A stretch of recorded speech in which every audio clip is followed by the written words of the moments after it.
ઈસુ આંધળા મૂંગાને સાજો કરે છે તથા યુનાની નિશાની બતાવે છે. મત્થી 12, 22-25 અને 38-45. એક દિવસે લોકો એક દુષ્ટાત્માગ્રસ્ત માણસને જે આંધળો અને મૂંગો હતો ઈસુ પાસે લઈ આવ્યા. ઈસુએ તેને સાજો કર્યો અને તે બોલતો તથા દેખતો થયો. તમામ લોકો અચરજ પામ્યા અને કહેવા માંડ્યા, ક્યાંક આજ તો દાઉદના દીકરા નથી? આ સાંભળીને ફરોશીઓએ કહ્યું, આ દુષ્ટાત્માઓના સરદાર બાલજબૂલની મદદથી દુષ્ટાત્માઓને કાઢે છે.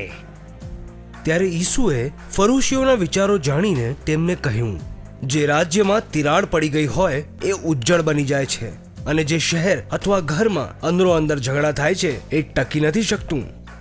ત્યારે અમુક શાસ્ત્રીઓ અને ફરોશીઓ ઈસુને કહેવા માંડ્યા, ગુરુવર, અમને નિશાની રૂપે કંઈક ચમત્કાર બતાવો.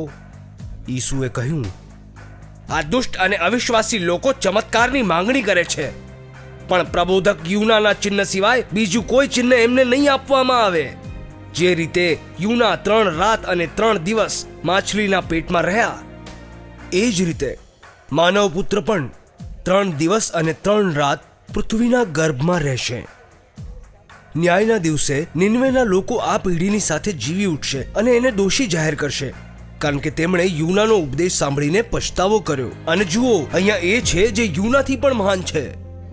ન્યાયને દિવસે દક્ષિણની રાણી આ પેઢીની સાથે જીવશે અને એને ગુનેગાર માનશે, કારણ કે એ સુલેમાનની જ્ઞાનની વાતો સાંભળવા માટે પૃથ્વીના છેડેથી આવી હતી. અને જુઓ, અહીંયા એ છે જે સુલેમાનથી પણ મહાન છે. જ્યારે અશુદ્ધ આત્મા કોઈ મનુષ્યમાંથી નીકળે છે તો એ વિસામાની શોધમાં નિર્જન સ્થળોએ ભટકતી રહે છે, પણ એને વિસામો નથી મળતો.